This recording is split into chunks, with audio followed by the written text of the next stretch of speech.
Yo guys, what's up? And welcome to another replay analysis with me, ViBE. And today we have SC2 Plasmid once again hooking us up with some new pro gaming replays to analyze. And this time around it's actually a new playstyle in the new patch that's going to be coming out. It's a match between Serral and Innovation that happened at Home Story Cup at the end of 2019. If you're watching this in the future, who knows? But yeah, I'm actually very excited. There's like a whole new meta developing for the new patch, which is lurkers are getting buffed, which is kind of what this revolves around a little bit. So we're gonna go ahead and see this. We're gonna see how it goes. I'm excited, man. I want to see this. I want to see what Terran does against what Zerg does, essentially. Like, when I think of going lurkers against Terran right now, I can sometimes picture it working. I've done it a couple times and I have made it work a couple times, but the success rate of going lurkers right now is not the greatest, I would say. I'm not the biggest fan of it, so I really would like to see how this game goes with Serral with doing this, because it sounds pretty awesome actually. He goes 16 hatch against Terran. Interesting. That's fine. I go 17.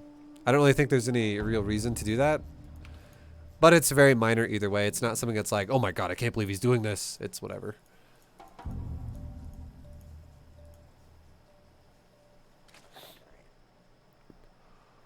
Okay, we got a gas. This is 16, 18, 17. We have a gas going down.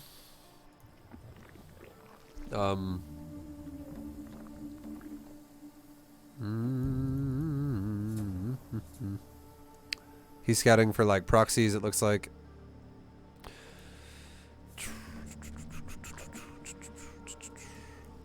I mean, I guess the one thing I can say is you'll have a little bit more larva at your natural. A little bit faster. So if you were getting all in, you could maybe make your second ling a little bit quicker. At your second larva into lings a little bit quicker at your natural. That could be a thing. That could be a thing. His Overlord scouting is very interesting. The way the paths. He like goes down and around. He's like really checking for proxies. He doesn't really have like any concerns about getting to the natural really fast. I feel like that's because he like, you know, he just knows proxy spots really well and potential proxy spots of Innovation. Because he's definitely scouting very hard for proxies right now. Like he went straight forward to the right, down, all the way down here, and then to the right again.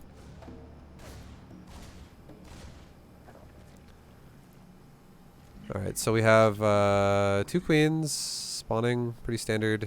A drone's at the 3rd already, I like it. He's got speed already going, and as soon as he gets speed, he takes 1 drone off gas and leaves 2 on gas. He's making drones. In the meantime, he has 4 lings out, while still just making drones. This is very standard, very Serral-esque, I would say. This is safe. It's not as greedy as it could be, but it's really safe. It's him just basically like covering his bases in every way to like not get surprised by something. He doesn't really care about scouting the tech. He only really wants to scout to see if there's an expansion after he scouts for proxies. And he waits until he has Overlord speed to scout the tech.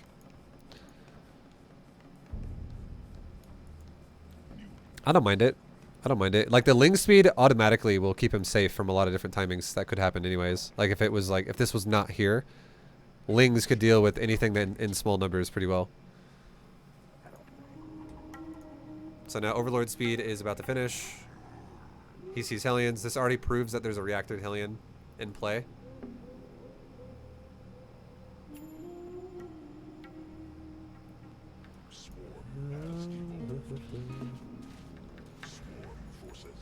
And he scouts 111.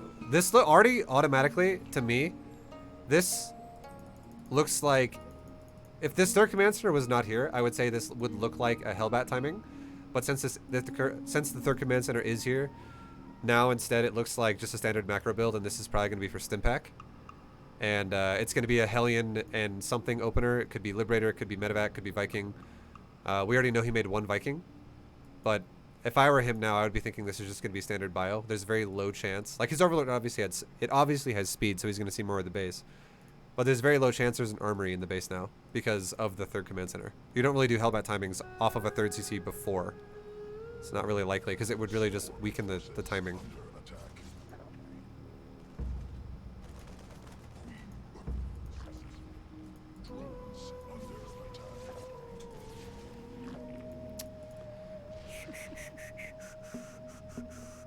I can't remember. I gotta click the Viking. I don't remember if they buffed the Viking HP or not.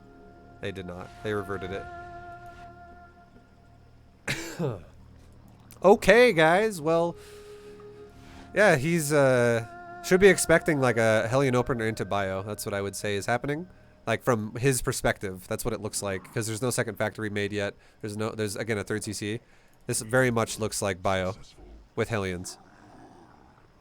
And they're most likely this will be getting swapped off soon for a reactor barracks.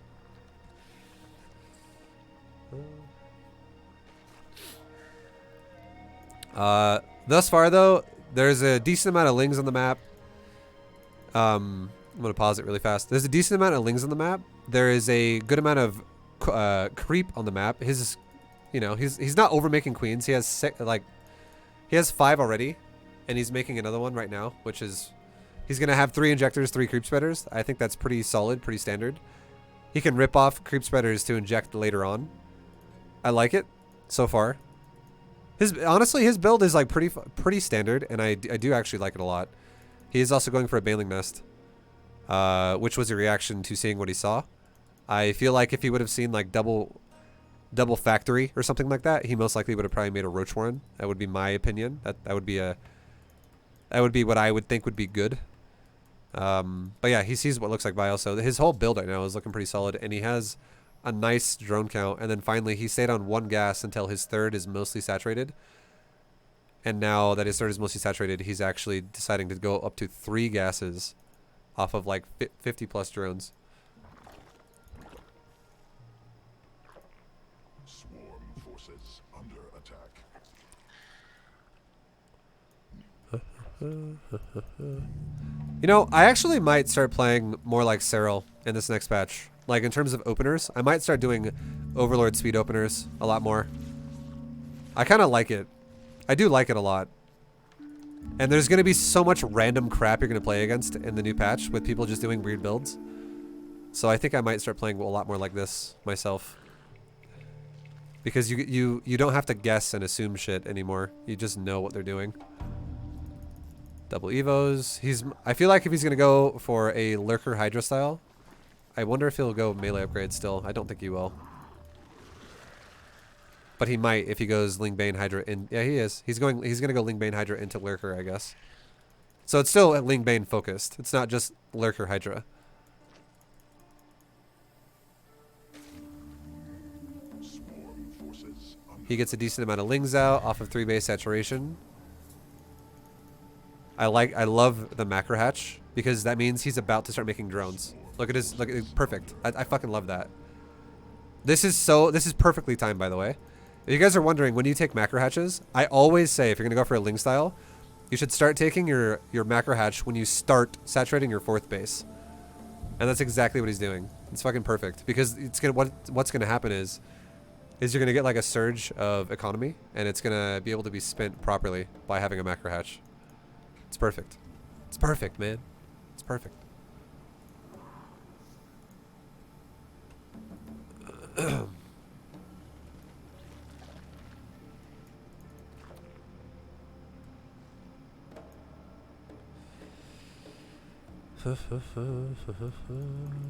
Infestation pit. Okay, so he's going Lingbane Hydra all the way to Hive Tech, and then he gets a Lurker Den, it looks like. Like, he'll probably take a Lurker Den as he goes Hive. It's like what replaces a Spire, essentially.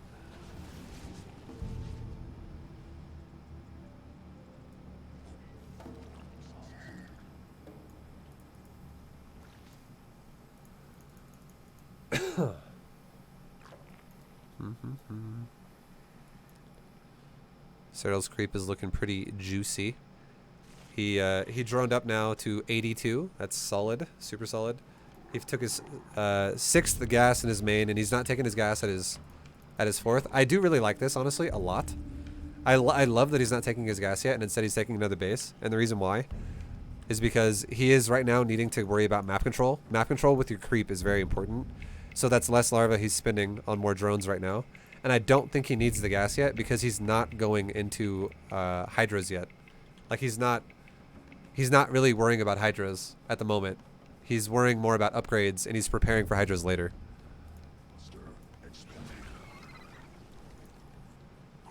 So yeah, I like that a lot. It's really really good. It's really good.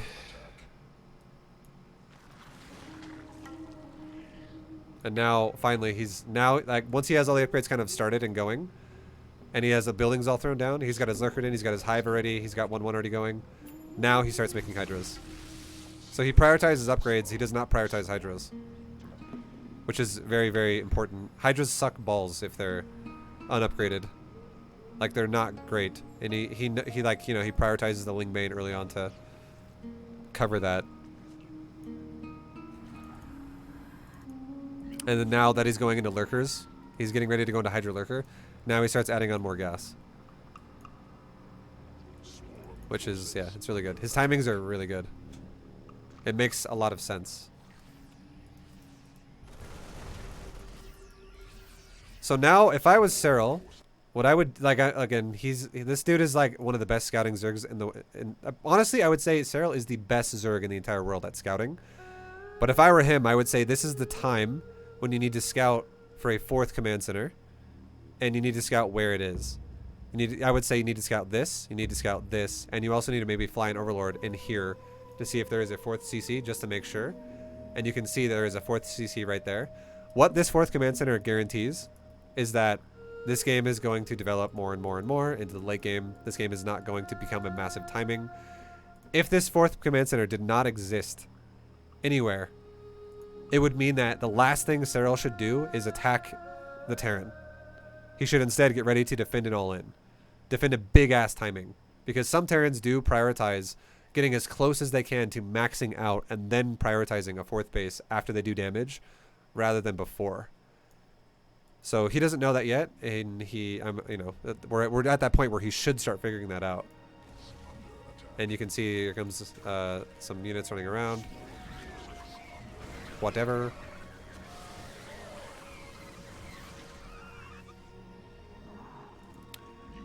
How often do you see Terrans mixing up tank and Widow Mines in their composition? I usually only see one or the other. All the time in GM. All the time. Pro gamers and high-level Terrans do it all the time. And perfect. See, that's what I'm talking about. He's scouting it. He knows. He's looking for anything fishy that could be going on. He wants to make sure there's no extra stuff going down. And he's going into Viper. He only has like 7 Hydras. I assume all of them are going to become Lurker. Yeah. He doesn't use Hydras at all. He just goes Ling Bane Lurker. Like, he still could make Hydra if he needed to. I like this a lot. This is actually pretty sweet. Pretty sweet. Ling Bane Lurker, boys. Creep tumor under attack. Swarm has evolved. And upgrade wise, he prioritizes range lurkers over speed lurkers. I don't know how much I like that. The only reason why I say that is because range lurkers are nice defensively. I guess, hold on, I take it back. Range lurkers would be better defensively, I think. So, it's fine. I think it's fine.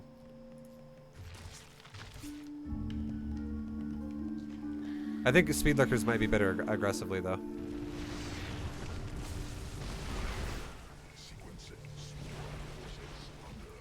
I love that. I really like that.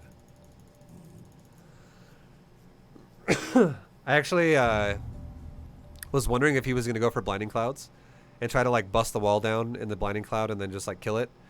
But the lurkers zone out the bio really hard because it has 10 range. It creates a more of a blanket, like a safe area for your Vipers to fly in. And then he abducts the tanks into the lurkers. It's actually really fucking good. I honestly, I'm not gonna lie.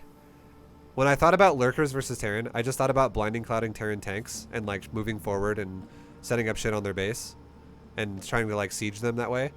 But I actually didn't even think about the fact that 10 ranged Lurkers create a more safe zone, a higher, longer safe zone for Viper. And Viper can fly further forward now to abduct tanks, and then you can just kill them easier. That's actually really good.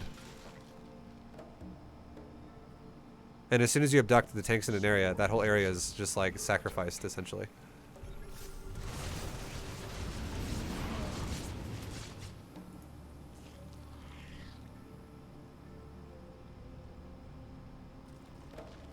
Yeah, that's actually really good. I like that a lot.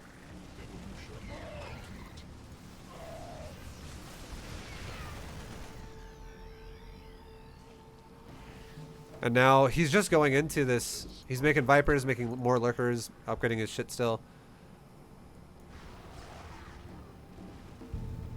Yeah, this is pretty cool, actually.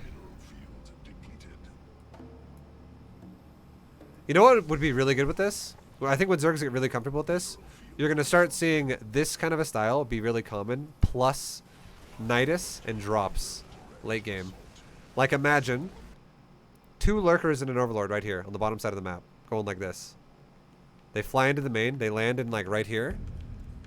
Or like, let's say that you drop 2 Lurkers right here, okay? For instance. 2 Lurkers land right here, Overlord dies. You burrow in the middle line, you wipe out the missile turrets, like you kill the SCVs first, and then you start killing the missile turrets after the SCVs run away. And then you force scans this way. And you might, if the Terran's not paying attention fully, because you do it during a fight, maybe you kill a lot of SCVs. And another thing too is I can already picture in a lot of ways, if you do like, let's say 3 Overlords full of Lurkers, or 2 Overlords full of Lurkers, and you put like, let's say 6 or 4 or 6 Lurkers here, here, here, here, here, here, things like this. Like you guard the top of ramp, so if units start coming up the ramp, your Lurkers will cleave the entire ramp the whole time. And then behind this, you set up a Nidus with Lurkers, and suddenly you create like an avenue of like Lings to just jump all over the base and kill buildings. It's gonna be so fucking sick. 10 range Lurkers can control ramps way better now, because they can be at a safer distance while they cleave down the ramp.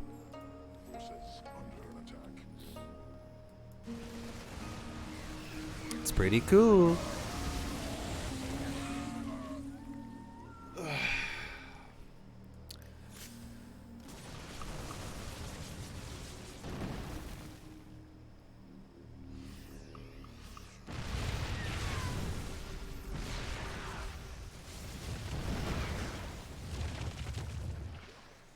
And he's got his creep spreading queens now just chilling in the middle of the map, healing them from like, you know, they're just stockpiling energy now because he's no longer really dropping tumors, and they're just constantly healing the Lurker. The Lurker. It's pretty good, pretty good.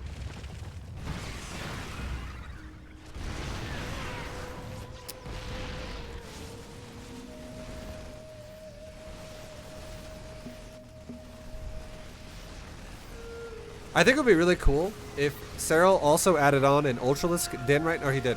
Okay, just kidding. I didn't even see it. He did. Okay, perfect. I think having the ability to go into Ultras at some point too could potentially just end the game right away. If you break the Terran really hard with your Lurker Siege, you could potentially fuck them up pretty bad by doing a really fast Ultra switch. Ultras become better the more spread out the Terran gets. Like the more he expands, the better they get. And it seems like he's not going to make a Spire. Instead, he's just going to go into Viper Hydra. Yeah, and he's also getting range weapons now afterwards. Because now he's going to start actually using Hydras to deal with air units. Like Liberator and shit. I actually wonder how well Hydra, Viper, and the microbial cloud infestor spells will do against BCs.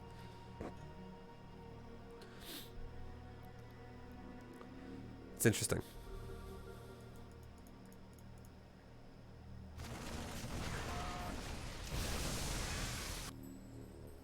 That is really interesting. A microbial shroud, what it is it reduces the damage of a unit by half. A BC, by default, does 8 damage to ground. And then it gets +1, +1, +1. So it does 11 damage fully upgraded. But if you have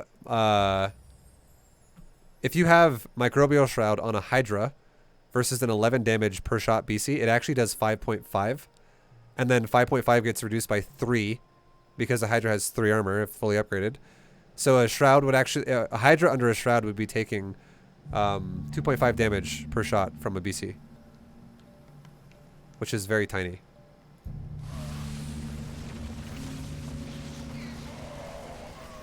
I still don't think that spell is going to be great against Protoss because Storm is insane. But against Terran, maybe. Maybe, honestly. This style is actually blowing my mind right now.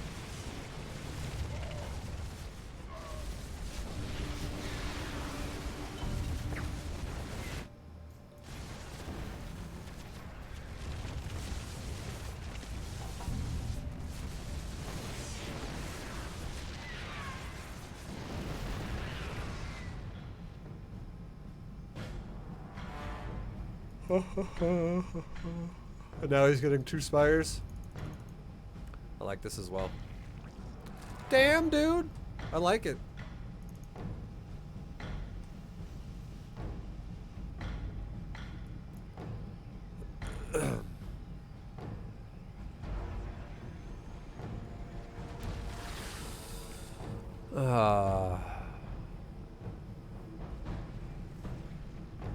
Yeah, I don't know, dude. This is pretty sweet. I like how he splits his army. And now he's bringing Vipers over here to get rid of all of the annoying units.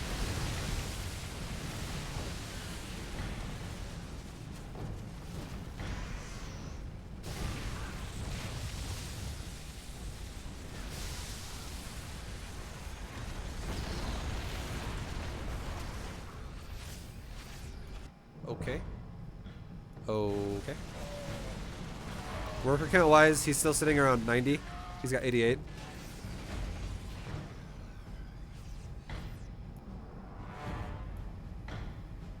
Yeah, just like Baneling, Hydra, Lurker at this point. Pushing bases. And Zergling, obviously, but he's remaking them.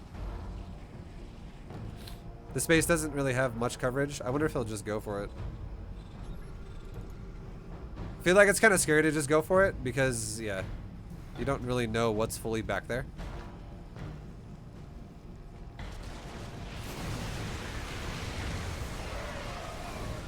That EMP totally screwed that over. That was a really good EMP.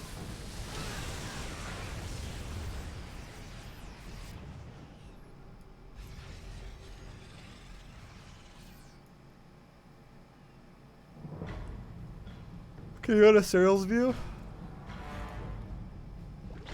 You're gonna see him just macroing a lot, honestly. Most likely. Oh, he killed his hatchery. He's probably like, dang it, I did not mean to do that.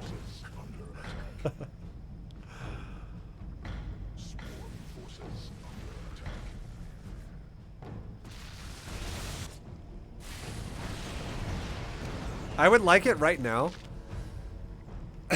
If he switched, like, I think right now would be not a bad time to switch your tech a little bit.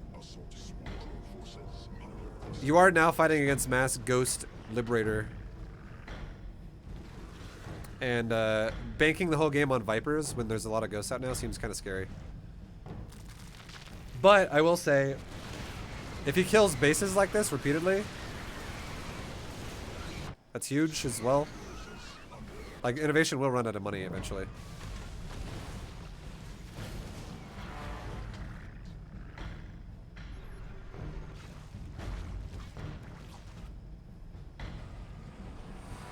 Yeah, now he's going... Okay, I like that. This is what I was going to say. I like that he's going Corruptor a lot. I don't really give a shit about one Ultra.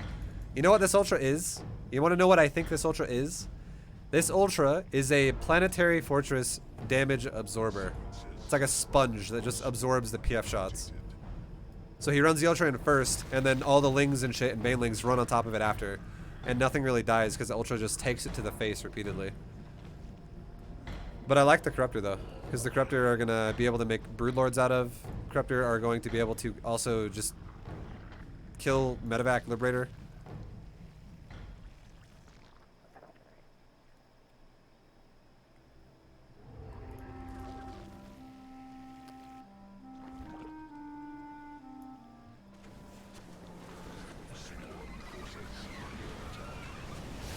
So many fucking Liberator.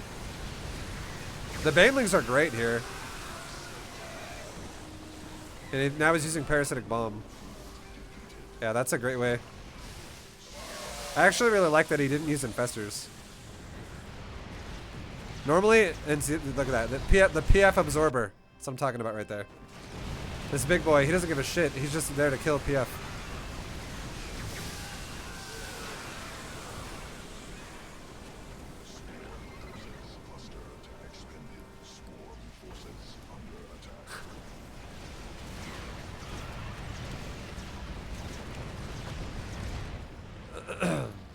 I actually really like though that he didn't use Infestors against mass Ghost Liberator, and instead he just ran the Ghost down because the Baneling does run faster than a Ghost. He's just basically starving Innovation out. Look at his economy. Like, Innovation has no money, and he doesn't really have active bases anymore. These bases that he still does have, they're very close to mining out, or they're already mined out. This is a good base. If Serral kills this base, Innovation's completely broke.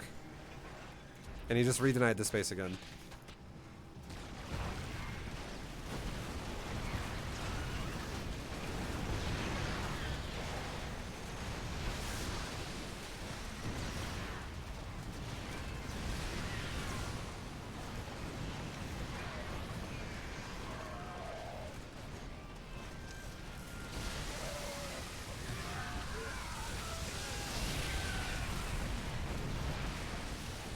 I wonder what exactly Serral would want to do if there were like 5 tanks as well mixed in with Innovation's defense there instead of just Mass Liberator. If it was like 5 tanks mixed with Liberator, Banelings would not be nearly as effective then. Maybe then he'd be like, okay, maybe now I go Broods because the tanks will splash on the Ghosts. I don't know. It's interesting though. His style's pretty fucking sweet though.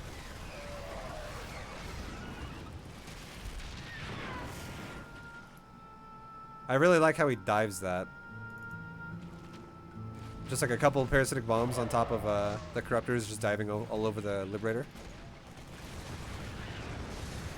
It's pretty good, pretty good.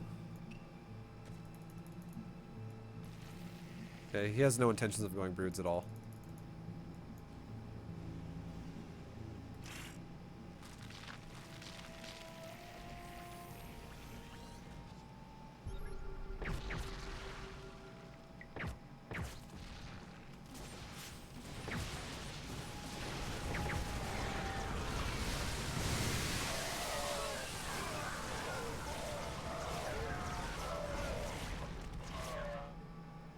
That was good, man. I like that a lot. I think his style early on, the thing that's really cool is, I actually think that most Terrans will die to the zoning aspect of being able to abduct tanks into new Lurker range, because the Lurkers can be covered. Like, the Lurkers can cover the Viper enough, basically, for the Viper to abduct the tank without running over a bunch of Marines. Like, it helps a lot. And then, once you pick off a lot of tanks, if you're actually sieging a base, the Lurker range increase will also help you easily kill SCVs on the other side of the command center at a safer distance. And then on top of that, the last thing is I think most Terrans will die because they will run out of money in that phase. But I like his like starve the Terran out style here. That was really fucking sweet, and I really like how he dealt with. I think honestly, I was excited to see Lurker Viper Hydra style with Ling Bane. It sounded cool, but I think honestly the thing that impressed me more was Viper Corruptor Ultra Bane Ling versus Planetary Fortresses and Ghost Liberator, because Ghost Liberator seems like a solid counter to Lurker Viper compositions, but then he just completely destroyed it with the transition into Ultraling. The whole, like, he dives in. And he just keeps repeatedly killing bases. That was sweet. That was good. Serral's a god. I also really like his opener. I really do think in this next patch I'm going to start playing like that more. More proper scouting. Proper openers. Things like that. Good shit. Serral, you're a god. Yeah, man. The zoning aspect of Lurker range is really cool, and I'm excited. I still honestly don't know how much I'm going to like it against Protoss, because I still think disruptors are going to be a massive problem. I was saying this earlier today too. This is my last thought that I'll leave you guys on this little cast here analysis we did. I still think lurkers and disruptors, that whole clash, is going to be kind of interesting. I think it's going to favor the Protoss still a little bit if games turn into that.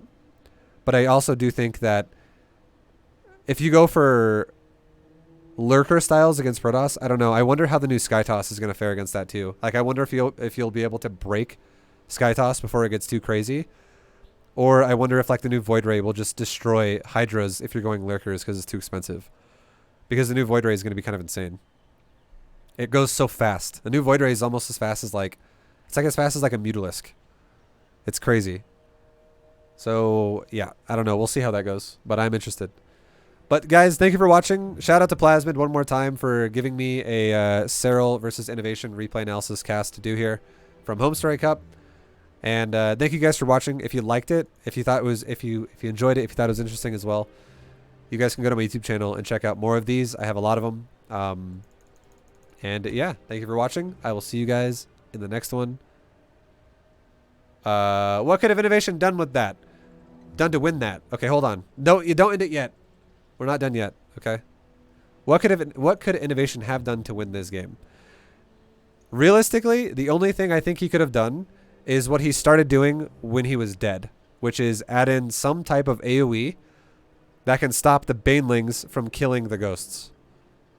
But at that point, he had already lost too many ghosts, so it kind of didn't matter. Like, he didn't have enough money to keep replacing ghosts all day like this, because he was kind of out of money, as you can see in the top. Like, he was struggling to keep up with money. I think Widow Mines would have been an okay option. I think Siege Tanks, more Siege Tanks, might have been an okay option. The only thing about Siege Tanks, though, is I guess your Vipers could abduct the tanks. Widow Mines seem like probably the best option, because you can't really... It's a lot harder to abduct the Widow Mines because they're cloaked. But yeah, just getting some type of AoE to deal with Banes, and then at that point, it's up to Serral to split his Banes accordingly so they don't just get AoE'd in one big clump. If he, like, spreads them out a little bit, they're a lot more effective. But yeah, covering his ghost better. Innovation covering his ghost better, because Liberators are not going to cover the ghosts properly. Because if you have 55 Banelings rolling through 5 Liberators are not going to stop that. They're going to kill probably 10 Banes, and suddenly the Banes have passed the Liberation fields, and now they're all over the ghost. Meanwhile, the Liberators are all also dying to the Corruptor because the Liberators are stuck in siege mode. And even if they weren't in siege mode, Innovation has no weapon upgrades, or he had no weapon upgrades on his starport units. It was level 3 armor, no weapon, and Serral's Corruptors had level 2 Carapace, which means they had 4 armor, because they have 2 armor by passive default, and then 2 more for upgrades. Those Liberators would have done nothing to the Corruptor. The Corruptors would have just tanked that to the face all day. So yeah, I don't know. Just like AoE on the Banelings would have been his best bet. And that's what he started trying to do. I agree with Innovation's choice, but it was a little late. And I think it was a little late because the Lurkers and the Banelings were killing his bases before. So Innovation just had a money problem the whole game. It's not easy to transition to a different type of unit when you're broke. You know what I mean? So yeah, I don't know. It was hard. It was rough. But yeah, guys, thank you for watching the replay analysis. I'm going to end it for real this time. If you guys liked it, go check out some more. I have them all over my YouTube channel. And I will see you guys in the next one. Peace, everybody. See ya.